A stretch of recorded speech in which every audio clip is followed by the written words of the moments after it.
Hello, good people, and welcome to Truth Table and Friends 7 Last Words of Jesus.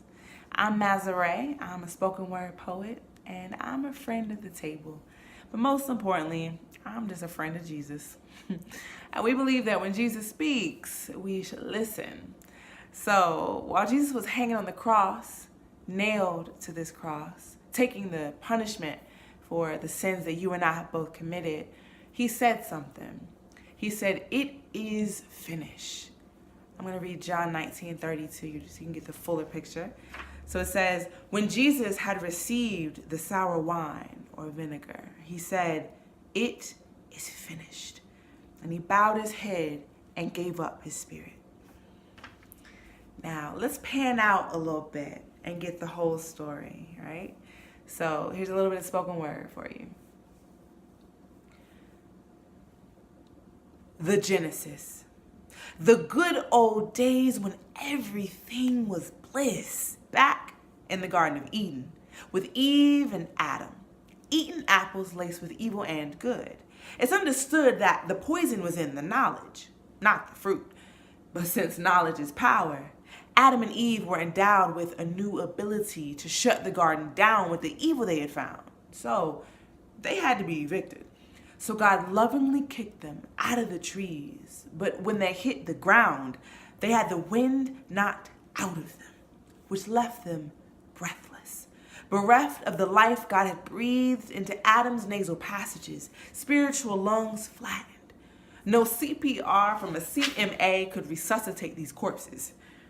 Adam and Eve couldn't breathe, but they could stand up and walk into the dawn of the dead. The first death walkers, walking after the lusts of their flesh, having chosen juice still dripping from their chins. The good having chosen to listen to hissing serpents. The very good and their children choosing to keep licking the once only bitten, now rotten apple core. Something must be done. Fast forward to Gethsemane, the garden where Jesus prayed the night Judas betrayed him. He planted a poisonous kiss that led to the spread of a shroud of darkness over the sun, the one in the sky and the one crucified, Jesus Christ, a Superman, Son of God, soon to save sinful man.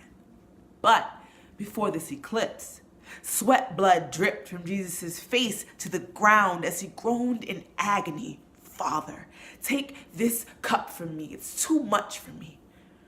It overflowed with waterfalls of God's fury at our perfidy, our unfaithfulness.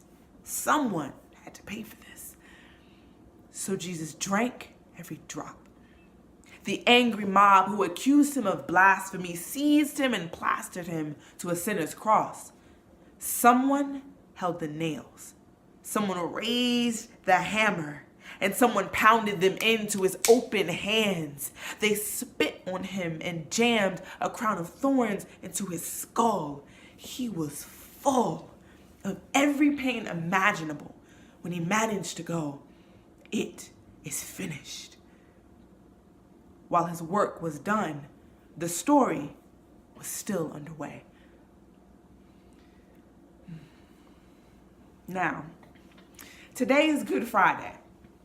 You're going to have to tap into the significance of Saturday and Sunday to really get the fuller story.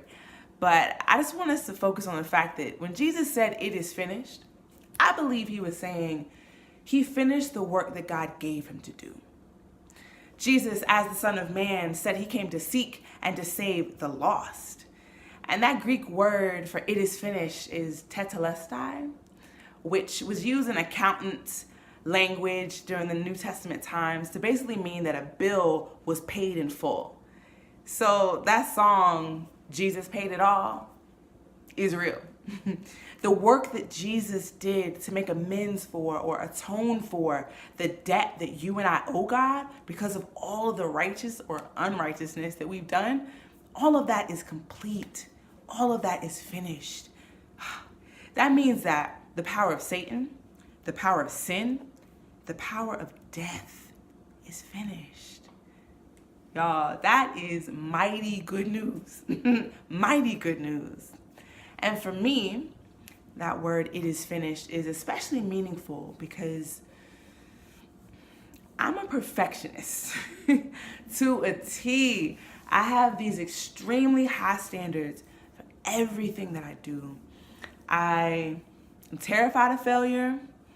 I dwell on my mistakes all the time. Basically, I try to justify my existence with what I do, right? I try to prove my worth. When in reality, nothing that I do, nothing that I could ever do could win me that worth. It's only because of what Jesus did for me. And the same is true for you. It is finished. His work on the cross is finished. We are free to live righteously by his grace. And if we fall short, there is grace to cover that. There is forgiveness for that by his grace. And so I just want us to reflect on this over the next couple days of this Holy Week. Think about, one, just what Jesus has done for us.